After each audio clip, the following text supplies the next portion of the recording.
पुराने समय की बात है। एक राज्य में एक राजा राज करता था। उसका राज्य बहुत ही खुशहाल था। धन धान्य की उसके राज्य में कोई कमी नहीं थी। राजा और प्रजा खुशी खुशी अपना जीवन यापन कर रहे थे। एक वर्ष उस राज्य में भयंकर अकाल पड़ा। पानी की कमी से फसलें सूख गई। ऐसी स्थिति में किसान राजा को लगान नहीं दे पाए। लगान प्राप्त न होने के कारण राजस्व में कमी आ गई और राजकोष खाली होने लगा। यह देख राजा चिंता में पड़ गया। हर समय वह सोचता रहता कि राज्य का खर्च कैसे चलेगा। अकाल का समय निकल गया। स्थिति फिर से पहले की तरह सामान्य हो गई, किंतु राजा के मन में चिंता घर कर गई। हर समय उसके दिमाग में यही रहता कि राज्य में पुनः अकाल पड़ गया तो क्या होगा। इसके अतिरिक्त भी अन्य चिंताएं उसे घेरने लगी। पड़ोसी राज्य का भय, मंत्रियों का षड्यंत्र जैसी कई चिंताओं ने उसकी भूख प्यास और रातों की नींद छीन ली। वह अपनी इस हालत से बहुत परेशान था, किंतु जब भी वह राजमहल के माली को देखता तो आश्चर्य में पड़ जाता। दिन भर मेहनत करने के बाद वह शाम को रूखी सूखी रोटी बनाकर खाता और पेड़ के नीचे बड़े मजे से सोता। कई बार राजा को उससे जलन होने लगी थी। एक दिन राजा के दरबार में एक सिद्ध साधु पधारे। राजा ने अपनी समस्या साधु को बताई और उसे दूर करने का सुझाव मांगा। साधु राजा की समस्या अच्छी तरह समझ गए थे।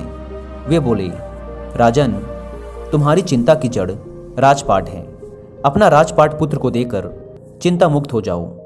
इस पर राजा बोला, गुरुवर, मेरा पुत्र मात्र 5 वर्ष का है।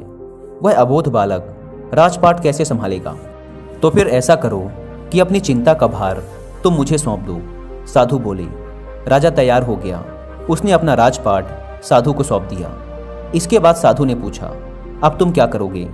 राजा बोला, सोचता हूं कि अब कोई व्यवसाय कर लूं, लेकिन उसके लिए धन की व्यवस्था कैसे करोगे?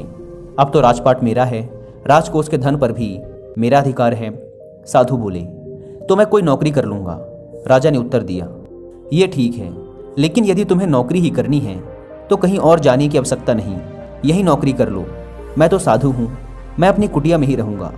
राजमहल में ही रहकर मेरी ओर से तुम ये राजपाट संभालना। राजा ने साधु की बात मान ली और साधु की नौकरी करते हुए राजपाट संभालने लगा। साधु अपनी कुटिया में चले गए। कुछ दिन बाद साधु पुनः राजमहल आए और राजा से भेंट कर पूछा, कहो राजन, अब तुम्हें भूख लगती है या नहीं, और तुम्हारी नींद का क्या हाल है? गुरुवर, अब तो मैं खूब खाता हूँ और गहरी नींद सोता हूँ। पहले भी मैं राजपाट का कार्य करता था, अब भी करता हूँ, फिर ये परिवर्तन कैसे? ये मेरी समझ के बाहर है। राजा ने अपनी स्थिति बताने के साथ ही प्रश्न भी पूछ लिया। साधु मुस्कुराते हुए बोले, राजन, पहले तुमने काम को बोझ बना लिया था और उस बोझ को हर समय अपने मस्तिष्क पर ढोया करते थे, किंतु राजपाट मुझे सौंपने के उपरांत तुम समस्त कार्य अपना कर्तव्य समझकर करते हो, इसलिए तुम चिंता मुक्त हो। तो दोस्तों, इस कहानी की सीख ये है कि जीवन में हम चाहे जो भी कार्य करें उसे अपना कर्तव्य समझकर करें, ना कि बोझ समझकर। यही चिंता से दूर रहने का तरीका है।